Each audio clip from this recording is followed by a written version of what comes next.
Good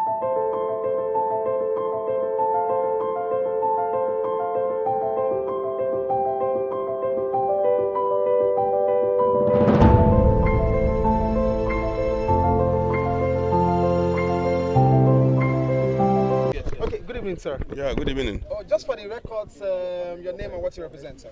My name is Engineer Sule Abdulaziz. I'm the acting managing director of Transmission Company of Nigeria. Why has it become very important for you to fly in all the way from Abuja? Yes, we've seen the devastating impact on one of your lines, very critical line, 332 kVA. Yes, I mean, it must be very serious for you to be here. Yeah, actually, because of the ugly incident that happened, this thing happened almost early in the morning of today, around 12:30 a.m. So early in the morning, I informed the Honorable Minister of Power, Engineer Abubakar Aliyu, and he instructed me to come here and represent him and explain to Lagosians that TCN is trying all possible means to make sure that light is restored to the citizens of Lagos. So from what preliminary briefings and what you may have done, I've heard, I mean, from your engineers and all of your colleagues, what exactly do you think preliminarily went wrong here? Yeah, actually, this incident happened from those people that are bunkering.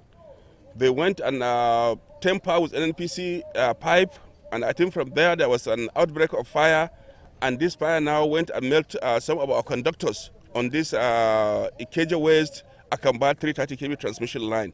So when a lot of the cable was damaged, then there is a tension pool, and that makes 5 of our towers to come down. These towers are not ordinary, just mere poles. These are very strong steel towers. It means that the impact must be very, very strong and devastating. I mean, so in terms of, for instance, loss on revenue and damages to the company and to the organization you represent, you want to help us run through that? The damage is very great. This line is carrying 145 megawatts. And you can imagine if in the whole day you do not transmit that light, how much is going to be the loss. Then secondly, it will take a lot of money and time before the towers can be restored. So it is a big loss to Nigerians. Finally, do you have any very strong statements as far as this kind of incident is concerned? These towers that have caved in, a lot of evaluation has to be done, a lot of engineering work has to be done, a lot of monies have to be voted for that wasn't there before now, before this can be restored back to its feet, as it were. I mean, any strong words as far as this incident is concerned? Yes, what I want to say to Nigerians, those people that are bunkering, I'm advising them to stop it. Let them find a legitimate way where they can earn money and live their life. Government properties is everybody's property. By doing this, you are taking us back. Government is spending a lot of money. For example, yesterday, around 16 memos were approved for TCN to expand the grid. And you can see the amount that was involved. Now, you are taking us back. You are bringing our towers down. We are spending money which is not in the budget to come and repair these towers. So I'm advising them that they are Nigerians. They want this country to move forward. They should stop from these activities.